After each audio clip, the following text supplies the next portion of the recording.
All right. Good evening, everyone, and welcome back to another episode of the WGSN-DB Going Solo Network's Veterans Corner. I'm your host again, retired Army First Sergeant Paul Holbert, coming to you live from Northern Virginia. As many of you know, the goal of our show is to connect U.S. veterans from across the country and allow them to share their experiences, their careers, and what they're doing in their lives now in their communities. Before we get started tonight, I want to take just a moment to thank our sponsors, Quest Jewelers from Merrifield, Virginia. Pete and Wantain have an excellent uh, jewelry store there. They have not only custom made pieces, but excellent pieces of quality jewelry. So, whatever you're looking for, contact Quest Jewelers at quest.com and they will help you out. I also want to thank Nationwide IT Services and CK Park and his crew.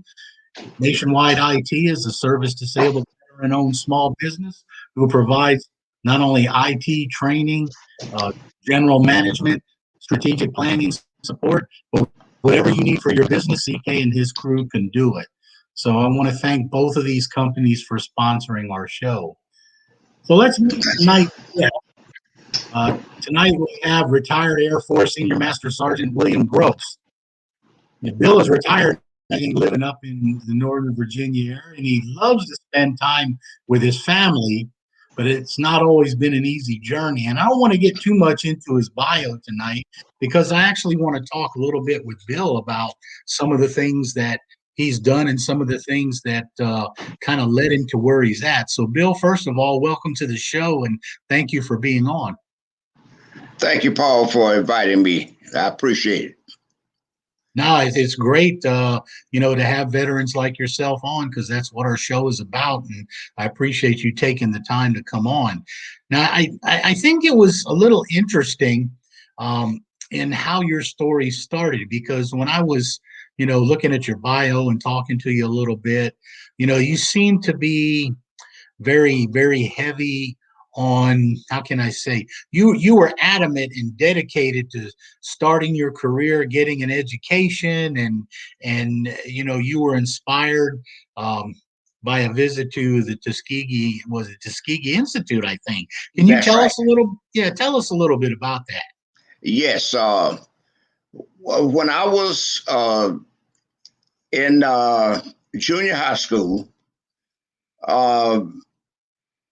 I started my career, my speaking career then. There were some teachers in my high school. It even started really in grade school that saw a talent in me that I didn't see. They found that I had the ability to speak well, and they started me out reciting poems. And then my vocational agriculture teacher, when I got to high school, tapped in on this. And each year, the New Farmers of America, as an organization that where all county schools in the state of Alabama had to participate in either New Farmers of America or Future Farmers of America. Yeah. Well, most of all of your black schools during my time was under the New Farmers of America. We could not be members of the FFA or Future Farmers of America. But anyway, my vocational ag teacher invited me to go to Tuskegee Institute to be on the national speaking contest. I had to write my own speech, and it had to be a speech about farming. And I will never forget the name of my speech was the benefits of balanced farming. And so I went to Tuskegee, and that was my first time to that institution. And I stayed in Dorothy Hall, the guest house. And right across from Dorothy Hall is the statue of Booker T. Washington. Yeah. A big lifelike statue of Booker T pulling the veil, lifting the veil of ignorance from a slave. And I read the inscriptions on that monument, and it touched me so. I became so emotional. I actually cried before my classmates, and they asked me what was wrong, and I couldn't tell them because I could not share my feelings with them. And I did promise myself that day that if I was ever able to go to college, that it would be Tuskegee Institute. I would return there someday and get a college education. And 12 years later, I did, because when I went back to Talladega County Training School after the speaking contest, I actually won out there. I had my school very proud of me, my high school very proud of me. But having been raised on a dirt farm in Alabama, we didn't have a whole lot. And there was nothing but hard work. Yeah. And not enough of the things that we needed, So I had made up my mind that I was going to quit school and enter the Air Force, and which I did. And I never regretted it. I entered the Air Force in 1956. And that's where I started my Air Force career, my active duty career. And from Texas, I went to Arkansas, and from Arkansas to the Philippine Islands. And once I got to the Philippines, there were a lot of possibilities for me. When I got there, my supervisor thought so much of my ability. The United States was engaged in the Formosan crisis then. I was in a fighter interceptor squadron there in the Philippines, the 26th Fighter Interceptor Squadron. And we had the high-tech interceptor planes, and we were flying support for the Chinese nationalists during the Formosan crisis. And so my supervisor decided that I would be their weekly mailman. I would have to take mail over to Formosa every Friday to give to the troops there that were there on temporary duty. And I did that. It was a nice trip for me. I got a chance to see a lot of things, and I learned a lot of things. And in fact, when I was in the Philippines, I learned a lot of things. I met a lot of people, and especially I sort of found myself around the elders, because I knew as a young troop that these were the people that could give me the history of that country that I needed to know. And I would find myself on weekends around them a lot. So it was quite an experience. Then I came back and I left active duty for a short time. Let me just kind of stop you there for a second. I mean, you spent some time in Vietnam as well, didn't you? Yes, I did. Yes, I was rolling. Okay. I was just going to ask you, what did you do while you were in Vietnam? Oh, I was in civil engineering. I worked for a general when I was in Vietnam, a General Harmon Burns, a man that I dearly loved. He was one of the best human beings I've ever met. Hmm. And I did a lot of work for him because he chose me out of a lot of people, because he felt that I could do the things that he wanted, he needed done, because I work with a lot of sensitive material, and he felt that I could use my judgment, and it would be good judgment on things concerning this sensitive material. And I did. Of course, I was there during the 6-day Tet Offensive,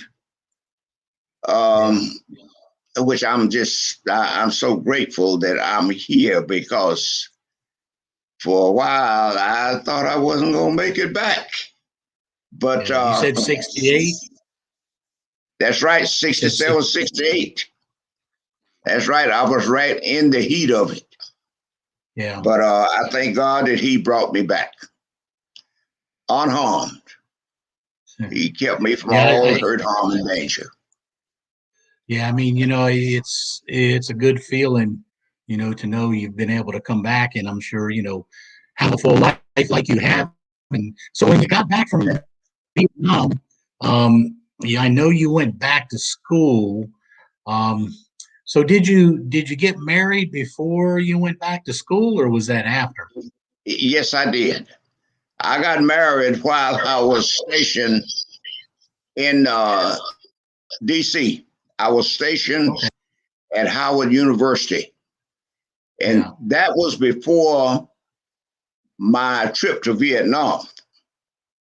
Okay. I got married, I think, a year and a half before I went to Vietnam. Because so what did your wife think about that trip?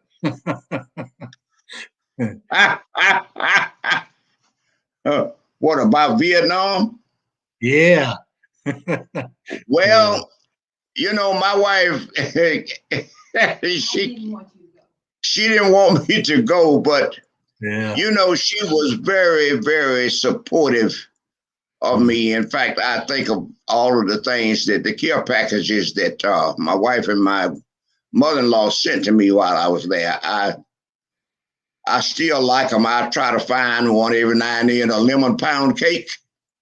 And she would send me those things on a regular basis. And my General Barnes, had a sweet tooth also, so I always share those cakes with him.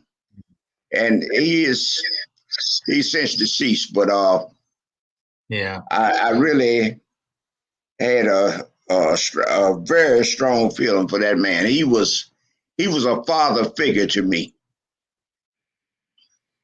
So you came back and from Vietnam, and that's when you had the opportunity to go back to Tuskegee to go to school, right? Yes, sir, I did. So That's exactly did you? why. Well, I wanted to ask you, did the history of the Tuskegee Airmen have anything to do with your motivation to go there, or was it just Yes, from your days? Or yeah, go ahead. yes. Believe it or not, I had the privilege of working for two of the Tuskegee Airmen. You can notice I have on a Tuskegee Airman shirt now. Yeah. With the P-51 on it. In fact, when I got to Howard, my commander there was a Tuskegee Airman. He was with the 99th Pursuit Squadron. That squadron that flew missions, thinking they were in Italy, and they supported the bombers. When bombers were on bombing missions, he was with that group. And then the last one that I worked for was also with the 99th Pursuit Squadron. These were outstanding men. I tell you, I love those men. They were probably some of the best people that I've ever met. I never saw one that was bitter in any way, because they were too busy trying to get people like me to where they were. And believe it or not, my last commander, when I went to graduate school at Tuskegee, his wife typed the first draft of my master's thesis. Yes. So I had a soft spot in my heart for those guys. And their wives. They had some outstanding wives too. They were what you call spit and polish because they would discipline you just like their husbands would. Well, you know, I think the interesting thing to me about that is the history,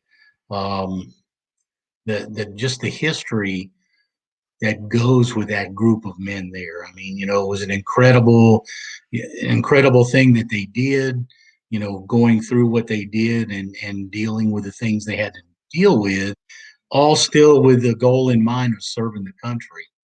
So, you know, to That's me, right. I think that's the inspirational part of that. You know, for me is when, you know, I hear about that.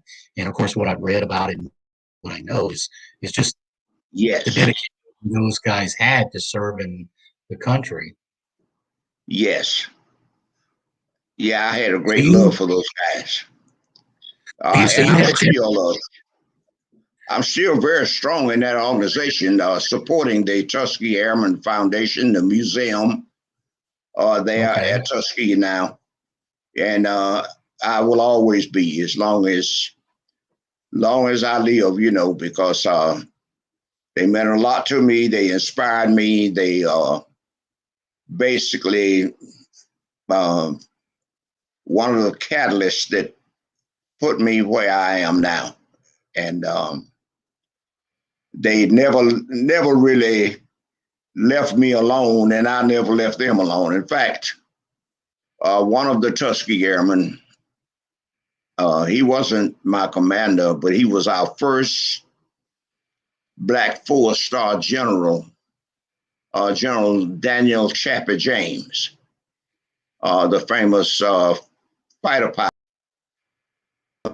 We became friends, and he introduced me to his family from Pensacola, Florida, and I became very close to his family too. So we have a very strong connection there. Yeah. Well, I think that's pretty much the norm, you know, for any veteran that spends, you know, any amount of time in the military. I mean, you know what that's like. You form those bonds, and you those bonds tend to be lifelong, as a matter of fact. Oh yes. As you know. So you were able to go back and finish both your undergraduate and your master's degree in biology. I think it was. That's right. Yeah. Yeah, That's right. which is an interesting subject because I remember when I went back to school while I was in the Army, Bill, I was lucky enough I had clept biology, so I didn't have to take it. and here you are going and getting a master's degree in it. So, Bill, I'm gonna take just a short break. And when we come back from the break, I want to continue our discussion and I want to talk a little bit about your family and some of the things you're doing now. So we'll be right back for the audience. Okay. We'll be right back after this commercial break, and we'll continue our discussion with Bill. Very well. Patricia? I'm right here.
All right, welcome back, everyone, and you are listening to the WGSN-DB Going Solo Network, Veterans Corner, and I'm your host, Paul Holbert, and we are talking with our guest tonight, Bill Gross, a retired Air Force veteran.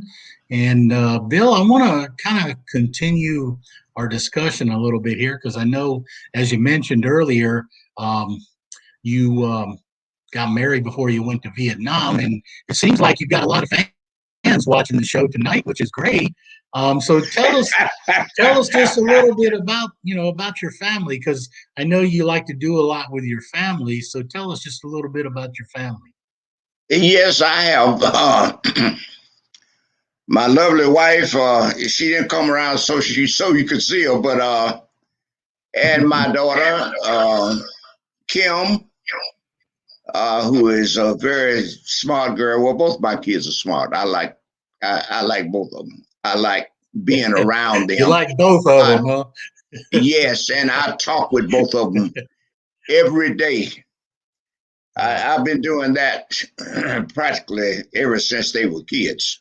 I try to make it my business to chat with my kids each morning, because my kids represent a gift to me. Yeah. A gift from God, and I like to let him know that I appreciate that. So I communicate with them every day. And my daughter was instrumental in getting this message out to the community. I think that's why you see so many people. You notice so many people that have hooked into the show tonight. Oh no, that's great. I mean, we always appreciate that, and I know when I called you one time, you were in the middle of having breakfast or something with your family. So I know that you take Yes, very, very seriously, and you spend a lot of time with them. But I know that since you retired, um, you you continue to stay busy, and you still continue that mantra of service that you left the military with. And I know that you spent a career working for, I think, the EPA in DC. yes, I did. Yeah, tell us about that. You retired from it, didn't you already? Hey, what's that? You retired already, though, didn't you? Yes, I have. After 42 years total service, that's including the Air Force and EPA. So I had a long career, and I'm very grateful for it. I met a lot of people. I met a lot of people along the way that I enjoy, and I still communicate with them. I always remember one of the things my father told me when I was growing up. He said, always conduct yourself in such a way where people will always invite you back to their home or their country, and this is what I think about. One of the things I think about our military right now. A lot of people don't give the military the credit that it should have, because these guys, they are goodwill ambassadors, and a lot of people don't understand it. I think some of the even some of the younger troops don't understand that that's what they are. That they're goodwill ambassadors, and that's why we must behave ourselves in such a way where people will always like us, always want to see us coming. But anyway, I worked for EPA because it was a place that I thought I could do a lot of good, because I'm an entomologist by profession. I'm really an insect scientist because I went to Auburn University, which is 19 miles from Tuskegee. I went up there to get my training in entomology. And so I learned a lot there at Auburn University, and I took that knowledge from there up to EPA.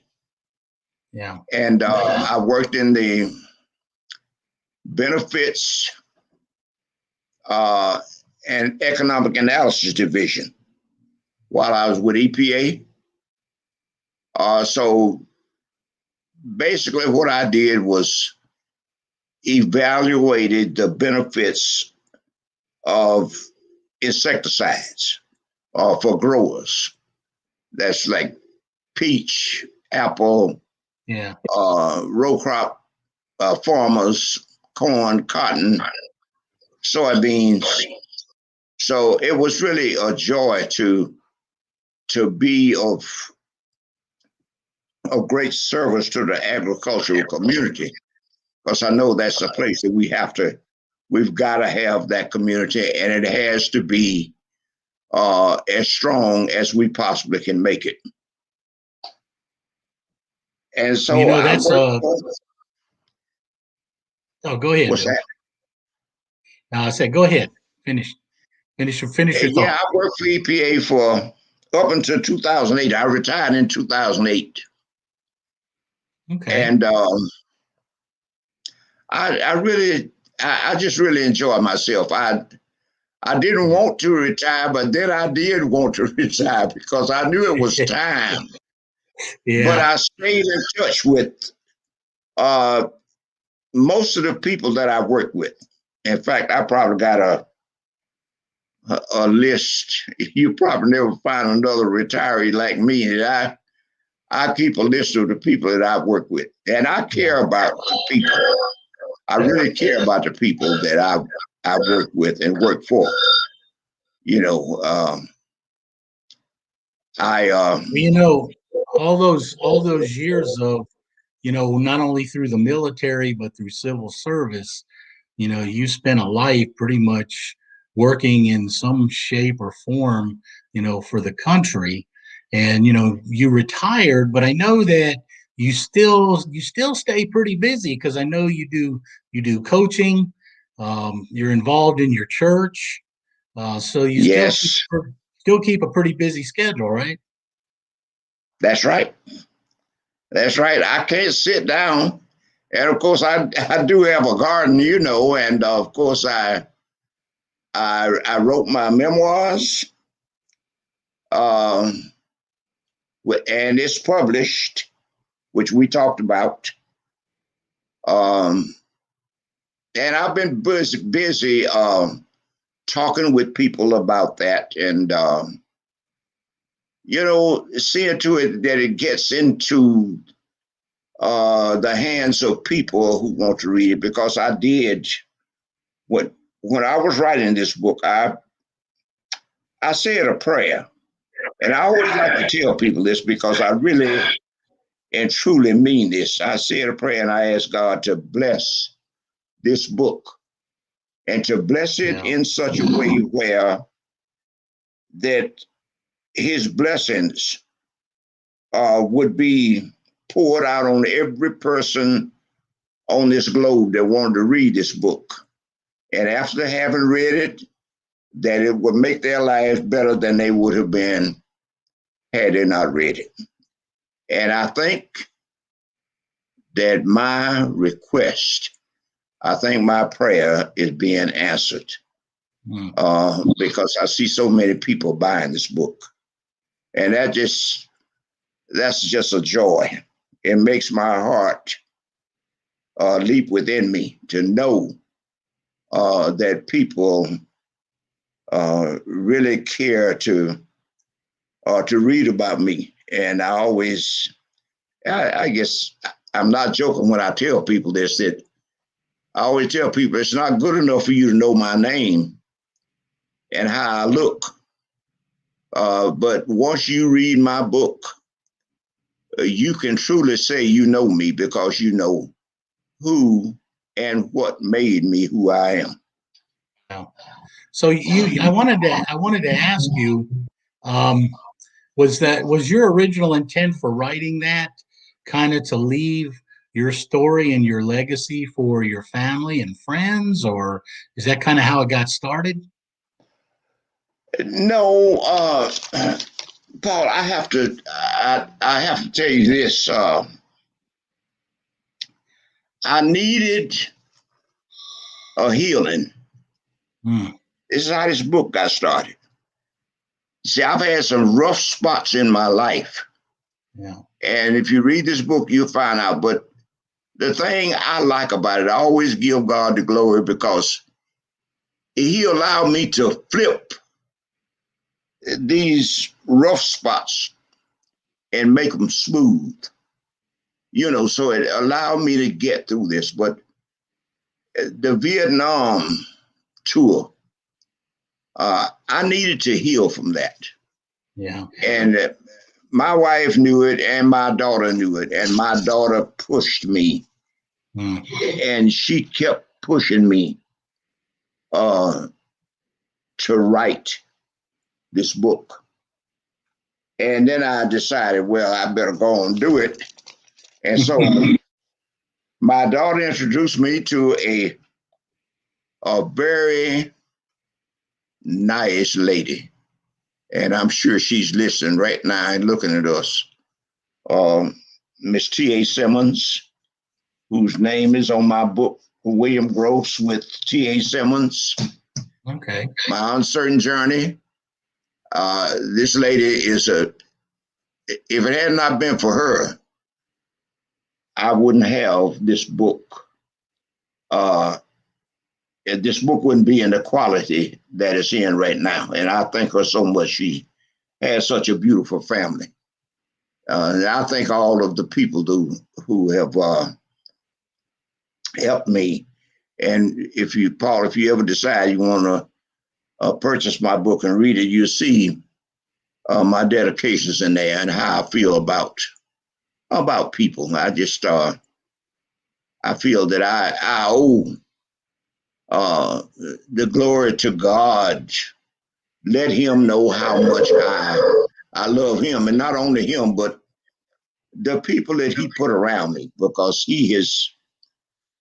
I just must tell you this, that God has done a great, great thing for me, because he has never allowed me to be around bad people. He's always put me around good people, and I thank him for that too. Mm. Yeah, I mean that makes things so much. How can you say? I guess you could say so much easier to help get through some of the trying times. Because I completely understand how your wife and your daughter pushed you to try to heal, just like my wife pushed me when I needed help. After my military experiences and some of the things that I was exposed to, and I got that push from my family as That's right. well. So I That's can great. completely understand where you're coming from. And I want to remind our audience too that, Bill's book, An Uncertain Journey, is available on Amazon.com. So for those of you that are out there listening, you want to check it out, go to Amazon.com and look it up, and I'm sure that you're going to find it there. Well, Bill, before we finish up our interview, um, I just want to ask you, and I usually ask all of my guests this question because I get such a variety of answers, and some of them are really good as well. Not to put you under any pressure, because I want you to just express yourself. Thank you. But if you had if you had a particular thought, one particular thought or piece of advice that you would want to share with either the other veterans or just our viewers in general, what would Bill Gross's wisdom of the night be?